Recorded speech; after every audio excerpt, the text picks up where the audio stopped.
You're welcome back. This is a pause here on Joy News. Now, the governing New Patriotic Party has declared February the month of reconciliation as it acknowledges the outcome of last weekend's parliamentary primaries that saw 28 incumbent MPs lose their slots has left the party fractured. General Secretary of the party, Justin Kodia Frimpong, says the reconciliation will focus on making the party stronger and capable of forming the majority in the 9th Parliament. More on that shortly, but let me show you how things turned out at the weekend for the primaries.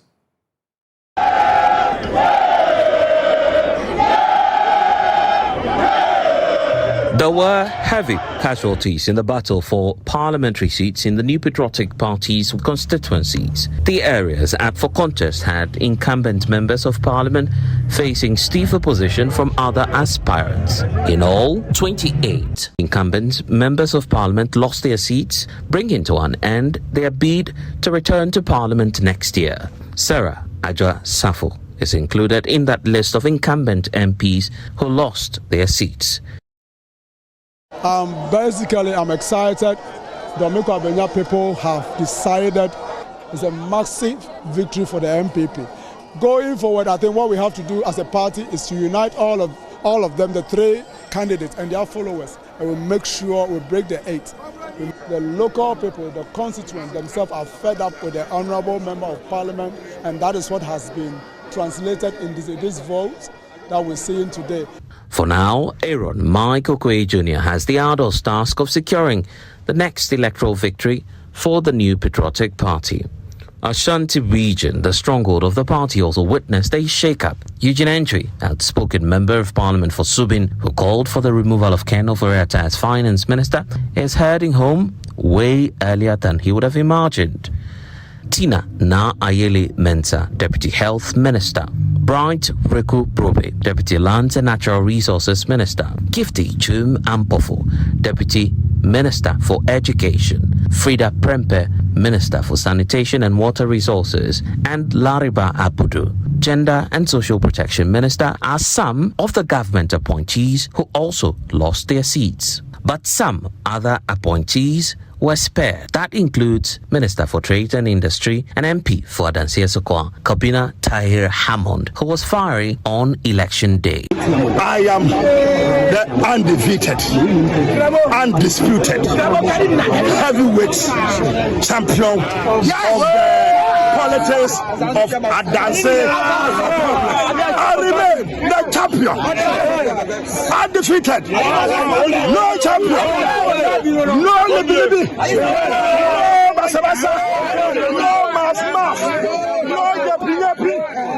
Also, Works and Housing Minister Francis Asenso-Boakye, who faced stiff opposition from Ralph Japan, clinched onto his parliamentary seat, paving way for him to run for elections later this year. You were asked to jettison your own son, the true son of Bantman, for someone who does not come from here.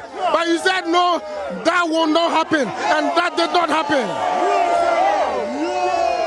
But this is NPP. Whenever we are having a contest, we campaign, and after the contest, we come together. So I want to pledge my commitment to a one united NPP that will rally behind Dr. Mahmoud Bawumia for the big battle in 2024. The New Patriotic Party is hoping that this new mix of old and new candidates will contribute to the party's agenda of breaking the 8-year political cycle and winning victory in the upcoming presidential and parliamentary elections.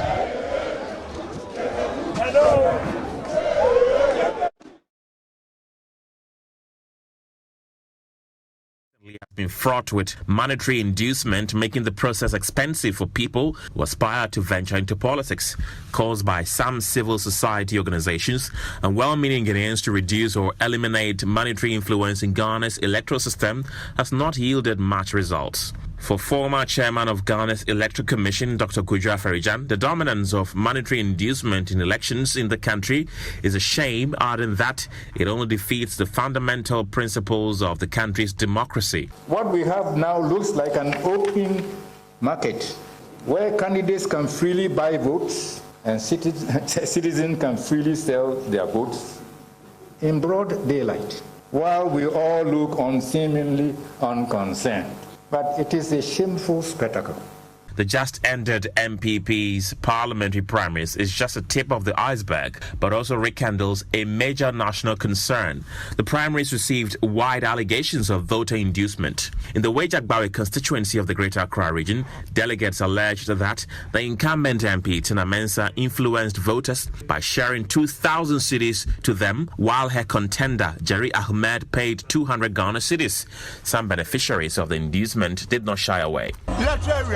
110 or 17 27. No more 2000. There are 110 delegates from my electoral area, but the MP selected only 27 of them and gave each 2,000 cedis. The rest of the delegates didn't get anything, so the little that Jerry Ahmed came to give us, everyone was contented with, so we decided to vote for him. Delegates who did not benefit were pissed.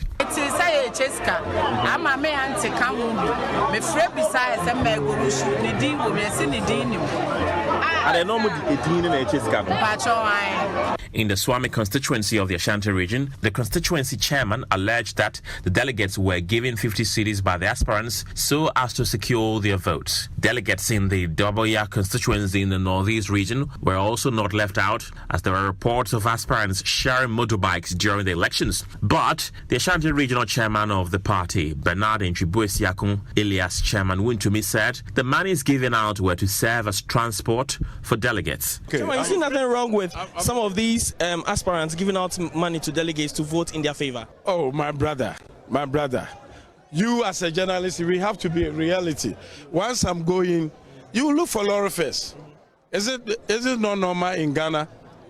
Or you won't look for lorry fare, then you say it. So once I'm going, I'll go free. I want to look for lorry fare from you. Yes, then I will do that and give everybody a lorry. So what is your opinion when it comes to delegates taking money from aspirants to? Nobody is doing that. Nobody is doing that. Now they have voted and finished. From this justification, it is clear that the country will need to do more than necessary to reduce or eliminate the practice of voter inducement from our body politics.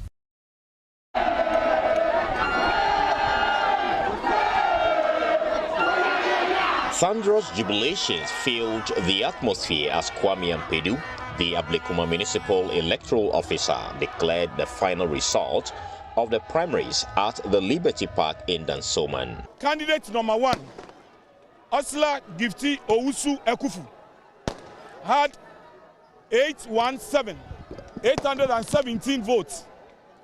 Candidate number 2, Ronnie Kwesi Noko, had 241. Now, so candidate elect is Madam Esla Owusu Ekufu. By the power vested in me as the municipal electoral officer and on behalf of the Electoral Commission, I declare Esla Owusu Ekufu parliamentary candidate elect for Ablekuma West. Madam Esla also calling for unity, attributed the victory to hard work, emphasizing the seat retention for the NPP. I'm not surprised. We've done a lot of work in the constituency, and our executives have reaffirmed their trust and hope in me to retain the seat for the NPP. And I can only tell them that, as my campaign slogan says, it is possible together. Together, we will win and win and win again and break the 8. What is your message to your opponent? I wish he had stayed to congratulate me, because that's what is expected of all contestants in there. The contest is over. The delegates have spoken. It is time for us to join forces to do the work of the NPP in this constituency. So I'm welcoming him to join our campaign so that we can forge ahead in unity and retain the seat for the NPP. And we'll do whatever it takes to do that. Somebody has been to Parliament with 3 votes. So the important thing is that we are winning and we are retaining the seat, and we are winning more votes for our presidential candidate, Dr. Mahmoud Bawumia, to break the 8. That, for me, is our focus. NDC is not my focus. I've beaten them 3 times. I'll beat them again. The District Chief Executive of Adan East, Sarah Dubaki Pobi, and the NPP's parliamentary candidate for Nkwanta South constituency, Sharifa Setre Tijani, described Esla's victory as inspiring. Her level of hard work and the strength that she exhibits, it's an admiration to a lot of us. So I'm happy for the results. It has shown that indeed she's a strong woman. She's not just strong, but she's somebody who is an example to the young women that are coming up in politics. We, the women who are also learning from her, should also be up and doing.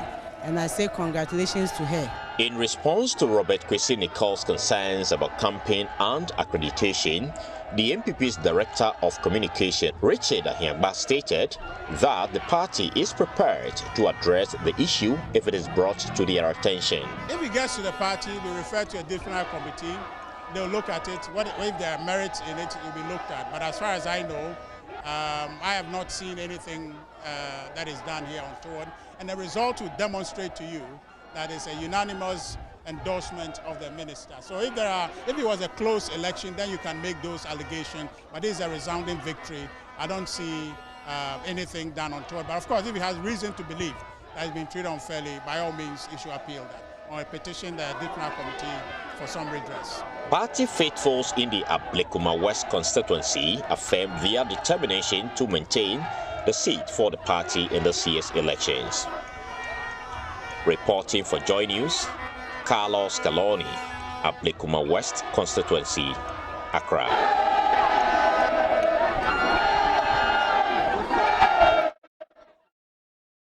So we're going to have time to digest the matters that happened over the weekend.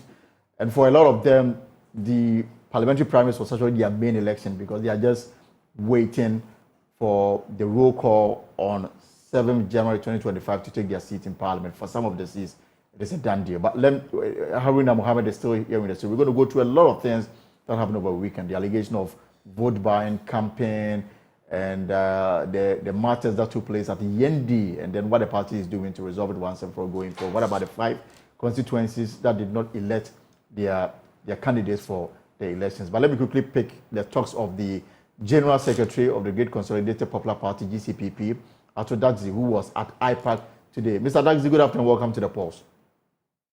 Good afternoon, Elton. So you took part in the IPAC meeting today, right? Yes. So what did you discuss and what conclusion did you come to? Good afternoon to your chairs, viewers and listeners as well. Today was basically for political parties to present our position on the proposals made by the Electoral Commission to either move the election date from December 7th to a day in November, and also to make the day for the presidential and parliamentary elections a national holiday. These were proposals that the Electoral Commission made to us political parties at IPAC last week, Monday. Right. So what is the position today of GCPP? was just for GCPP. Our position is that moving the date from December 7th to November should be a consideration for the next election in 2028 and not this year. This year, we believe that for us to be certain in our minds as Ghanaians and as political party, and for even the Electoral Commission, we need to concentrate on December 7th because already, if they start the process of changing the date to November, they have to prepare a bill. It has to go to Parliament. It has to go through gazetting, 21 sitting days, and then on the second hearing, they need 2/3 to be able to pass it. We are not sure whether that process will be seamless. Therefore, it will bring some sort of uncertainty in the minds of people. So we should still aim at December 7th for this year. However, consider moving the date a bit further because the EC had already made the argument that when there is a rerun, for instance, they have limited time to be able to do that, maybe if there was a second round option. So these were the positions that different political parties presented, but this was the GCPP position. So the timing for you is simply not right now. You rather want in 2028. But the question is, are you really going to get this thing off the ground? This proposal was made in 2015. How much time do we need to come to some realization on this? And that was the surprise for all of us that, okay, so if the EC wanted to make this proposal, how is it that after 2016, when it failed in Parliament, why is it that it didn't come back in 2017 or 2018 or 2019? But to make these changes in an election year and cause uncertainty in the minds of people in the election year, mind you, we have a very porous political system where there is a lot of mistrust.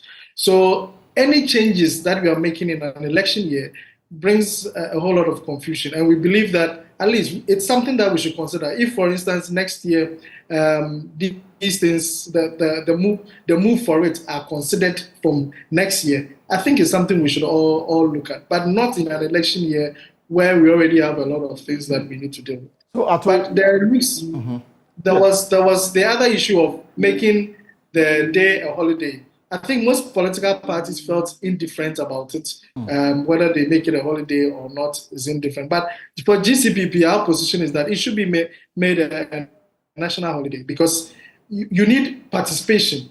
And most people are either working or on days that are not election day. They might be involved in a whole lot. So we believe that to ensure more participation, it should be made a national holiday. In 2020, it was on a Wednesday. However, at IPAC, we felt that it should be a national holiday. We wrote to the presidency, and then they issued an executive instrument to make it a public holiday.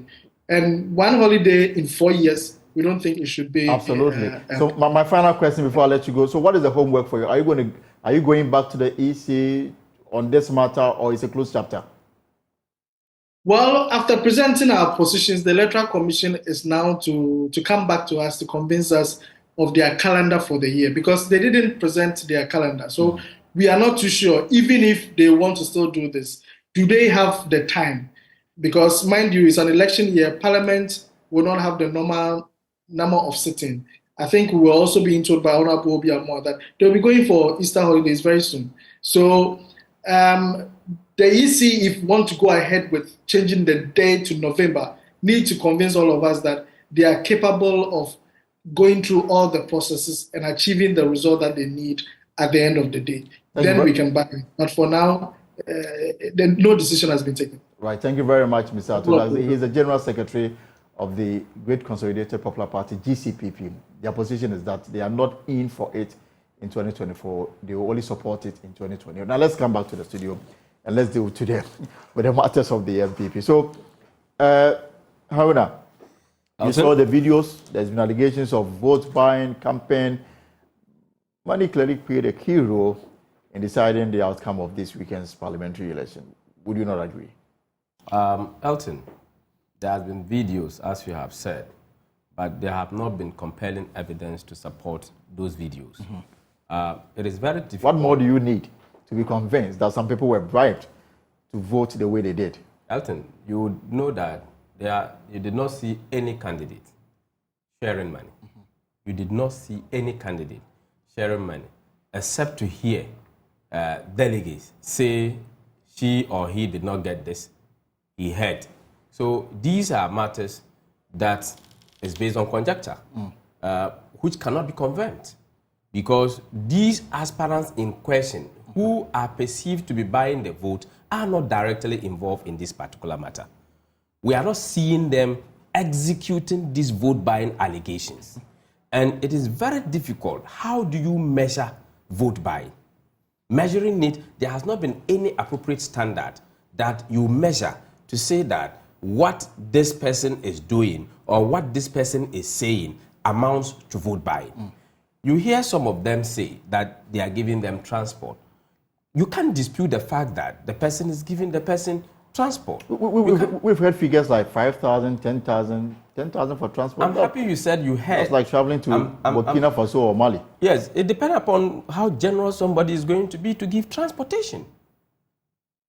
If I'm giving you transportation from here to Circle, and I know maybe it's 50 pesos, and I decide to give you 1,000 Ghana cedis, clearly means that my generosity is very high. But it is coming from somebody who is contesting an election. So clearly the motive it is perceived to be coming from somebody who is contesting an election because that person is not directly involved.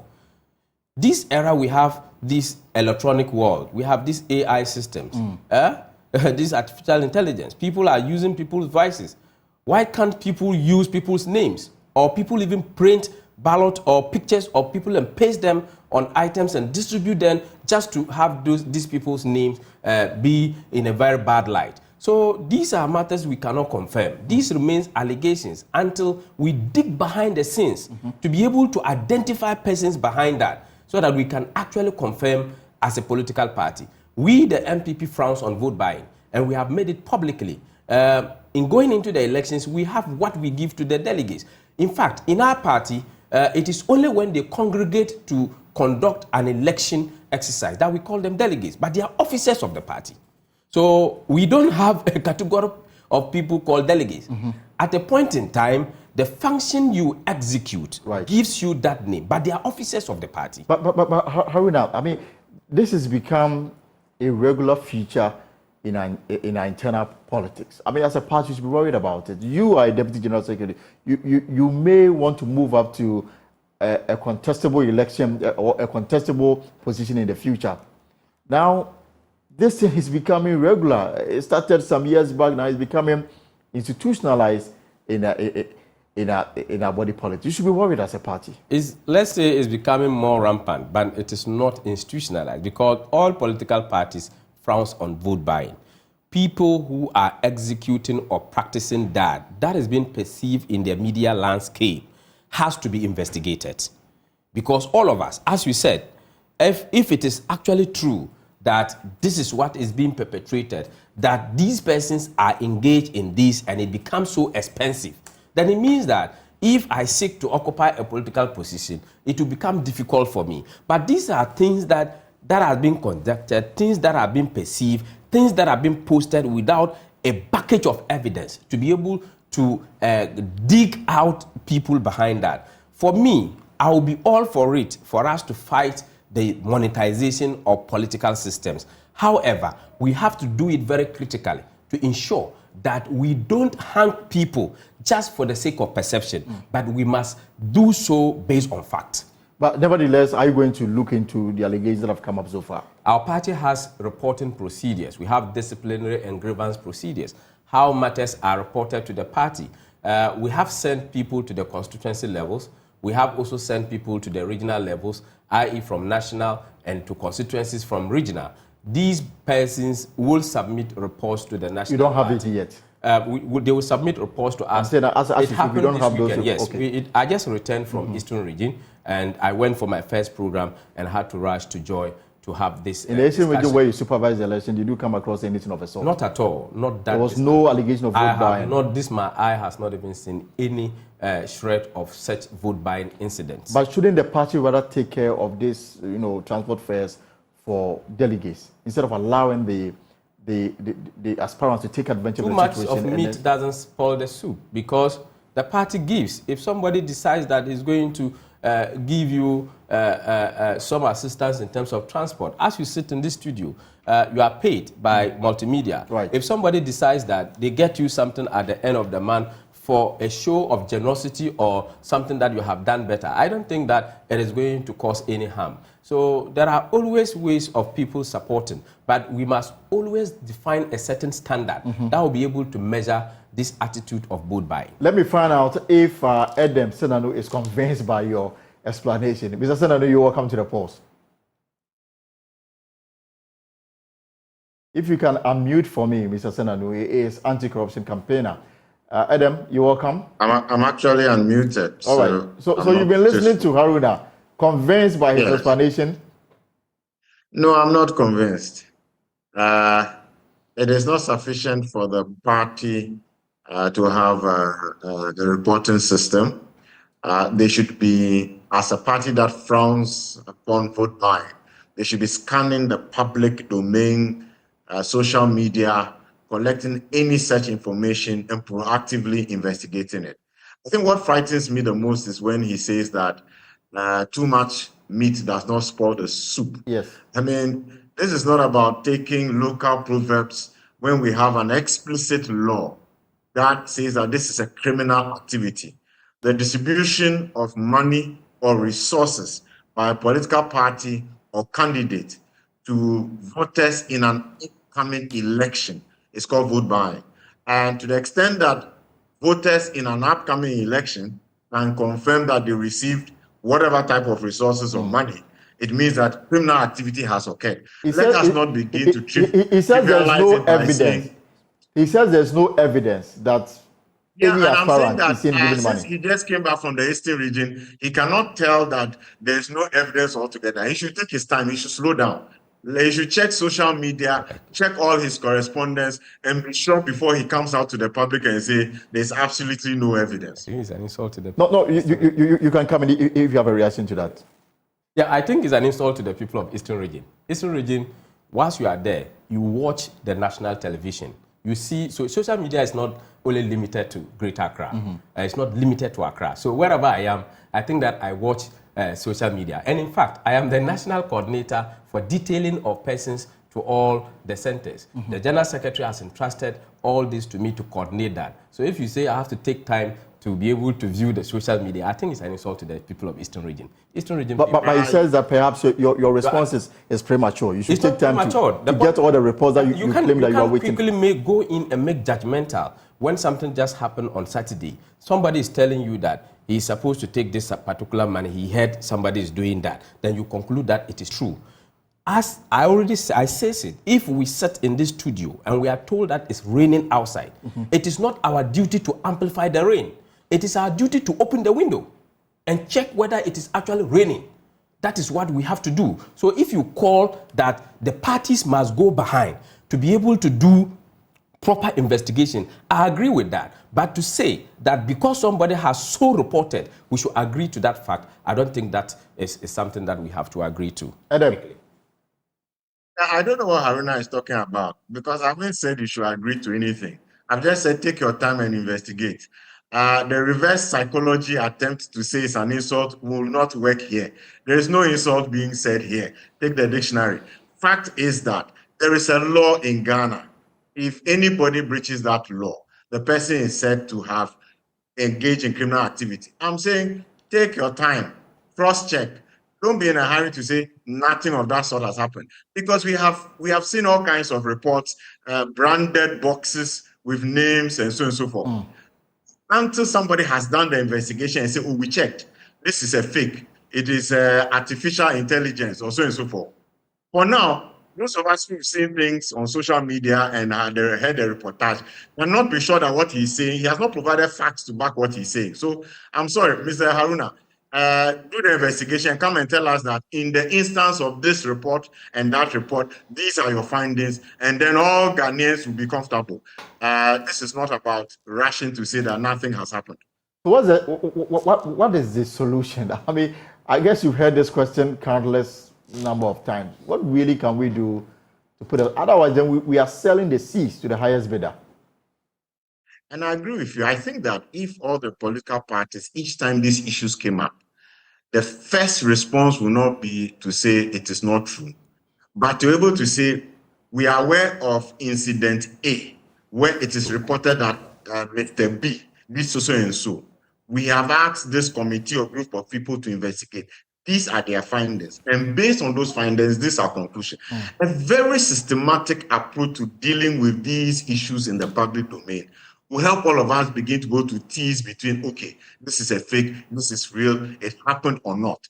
If we are all very thorough and systematic whenever issues of vote buying or corruption come up, it will allow all of us to move forward knowing that we are serious about dealing with it and we are not going to countenance these things happening in our public space and, as it were, ruining the democratic credentials that we have as a country. The thing is that the people we are electing them to go to parliament and make laws. The allegations are they are breaking it even before they get there. They are very, very worried. That is why the allegations must be investigated. What it means is that you need a system. Abroad, when these issues come up, it's not just about the talk. There must be a system in place. Mind you, I know that can't remember, it was last year. I think the Office of the Special Prosecutor took up one of these election-related cases in a similar vein. Yeah, there are some institutions. And that is the DCE for I think the Dwabin District Assembly. Absolutely. Yeah, absolutely. I think they've gone to court. They've advanced on this matter, and hopefully very fantastic. soon. Yes, exactly. Yeah. So we need more of such actions, because I think at the moment we are all toying with this issue. People just say, "Oh, this is nothing." After all, if you come, this is what we do traditionally. But law is law. Don't begin to confuse local customs or traditions and practices with it. We don't want this to be done, because we know if persons enter by spending money, the first recourse when they get into positions of authority will be, I must get my money back. Absolutely. And the logic is so clear that all of us must begin to take it very seriously. And I'm glad at least the Office of the Special Prosecutor is taking up one. Let's hope that many more will be taken up by anti-corruption agencies, so that people begin to take this issue very seriously. We cannot have people entering positions of trust, public trust, by paying their way into it. It will have a serious implication on their tenure of office.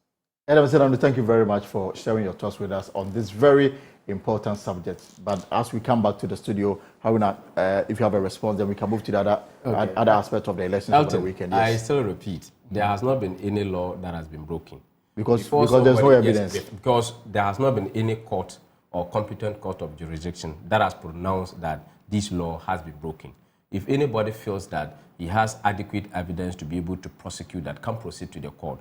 For him asking us to do investigation, we agree, yes, we will do investigation, but I can't sit here and then just to hear that or see somebody is displaying pictures of persons put on screens, or somebody saying that Elton has given 1,000 cedis and I did not get it, and then therefore the person has broken a law.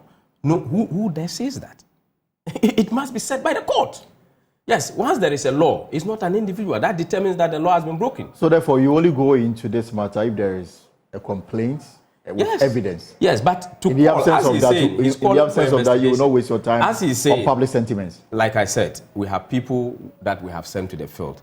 He himself is also worried about what is happening. He's calling for investigation. We have heard him as a political party. But to sit here, just because video is played, just because a picture is displayed, just because somebody says that monies were given to so and so and I did not get, it amounts to vote buying and a law is broken.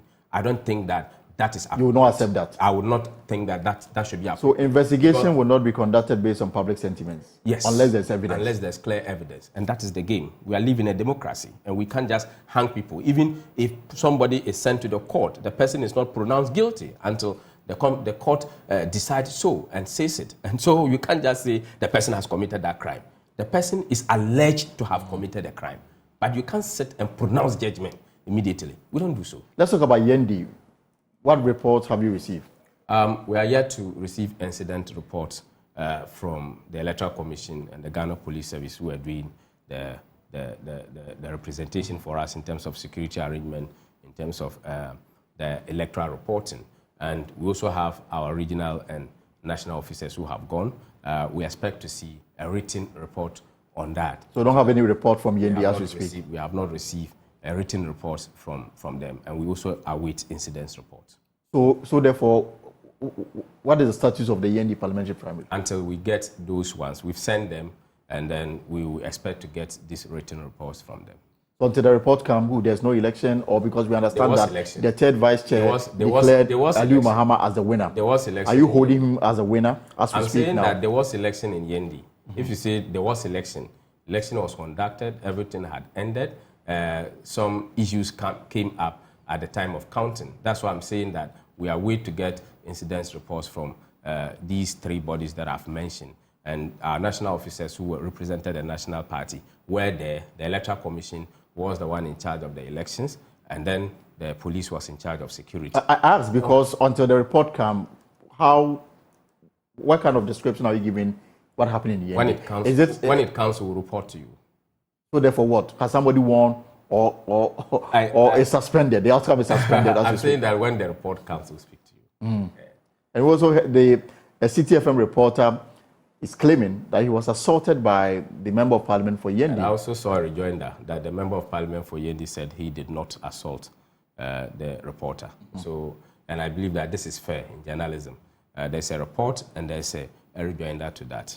The Electoral Commission, Director of Election, Dr. Sibukoku, says that as far as the EC is concerned, no election took place in Yendi. He did not say so. If you can read what. Okay, so if I may paraphrase it, they cannot call it. That they have not called. Exactly. Yes, that is it. So for that one, that's why I'm saying we are waiting to receive an incident report from them. So until that comes, you will still open with the fact that the party has always communicated to the media through some level of communication, and I want to restrict myself to this official communication. But generally, what is your assessment of the entire exercise over the weekend? I think that this is a plus to the New Patriotic Party. We have conducted presidential primaries very successfully. We have also conducted the orphan constituencies very successfully. This particular one too, very successful. Even though we have hitches in terms of we have 100 constituencies, and out of that 100, we are seeing this just in one constituency. So it means that it represents a very minute percentage of the current happenings within the political landscape in terms of the conduct of the elections. Generally, it has been very peaceful. The party has been very satisfactory in terms of the conduct of the people. And I want to stand here and extend my greetings to the polling station executives, the electoral area coordinators, constituency executives, council of elders and council of patrons across all the 100 constituencies we conducted these elections, and the regional executives as well as national officers who are assigned to all the 15 regions that we conducted these elections. I want to stand on behalf of my boss and the national chairman of the party to say a kudos to them and thank you for that service. I also want to use this opportunity to thank the Ghana Police Service who have exhibited a level of professionalism, and also the Electoral Commission of Ghana, who have continuously assisted in terms of their role in conducting elections for political parties in this country. I think that they did very well for us within this particular space. What is the status of the 5 other constituencies that election did not take place? Sunyani East, Elembele, Binduri, Mampong. What are you doing about it? There are 4 places that election did not take place. If you look at Binduri, Binduri was an unopposed constituency, a constituency that we were not conducting election, but rather to do an acclamation. One of the contestants who was disqualified decided to go to court. After having gone through the systems of the party, he decides that he goes to court. As a law-abiding party, will follow through to the court and get this matter resolved. So in actual fact, election was not going to be conducted in Binduri, which did not form part of the 104 constituencies. Same for Mampong, in the Ashanti region. For the 33. If you look at Agona West, Agona West was a place that we were conducting elections. One of the persons who was disqualified did not avail himself to an appeal, but decided to go to court. The party will show a representation to defend that. If you look at Mampong, Mampong too is also an injunction that was placed. The party takes steps to make sure that we go to court and respond to that. Obuasi West was also injuncted, and this matter is also being investigated. Will also be followed up in the court to ascertain the veracity of that. Akwapim South was put on hold by the National Party following a request from the constituency through the region, and these ones too is to give us the ample time to do adequate consultation to arrive at a particular conclusion. Sunyani East, this is a constituency that we have kept on hold. My former constituency. My former constituency. Yes, it's a constituency that has been in court for some time. Court pronounced judgment at a point in time. The party sent a committee called the Anyimedu Committee. They went in there, brought their report to National Council. National Council sent 3-member committee for which I was the secretary to that committee. We went and also came back with a report. Then the National Executive Committee then issued a directive for appointment of acting officers for the party, which has been done. And after this election, the party will move in. We have directed that we are going to use the 2018 album that was used for the conduct of elections at the parliamentary and then the constituency level at the constituency in 2018. So this album will be used for the conduct of the elections. And all the parties, they've accepted it? Yes, they've accepted that. This has duly been communicated. After the NEC meeting, the General Secretary signed on to that particular decision, and this has wholly been accepted. And very soon we'll move to the constituency to make sure that this album is being validated to ensure that these elections for Sunyani East is being conducted so that the party will have a candidate in that area. My final question before I let you go. So you witnessed 28 of sitting MPs, they lost their bid to continue in Parliament. And already, before going into election, you had over, I think 19 or 20, yeah, 19, they've decided that they will not, they don't want to continue their parliamentary business again. And so you have almost 47 experienced MPs who either by virtue of their own volition or to seek election or they lost the primaries. How did that come to you? Surprise, or you think that this rather galvanized the base of the party ahead of the December elections? Elton, we would have wished to see them continue to be in Parliament. And if we were to have all old members of Parliament to be in Parliament, by this time we would have been seeing Hawa Yakubu, we would have been seeing J.H. Mensah, we would have been seeing Hagman Oswajiman, Papa Oswankuma, and the many other MPs who have exhibited courage and that respect and intelligence in the House of Parliament. These persons have taken the back seat, and new persons have come in. These persons are also taking the back seat and allowing the new ones to come. We all know in this country we don't have a school for parliamentary business. No. It is when you get in there. And I always say it, the number of years you serve, it does not amount to your experience.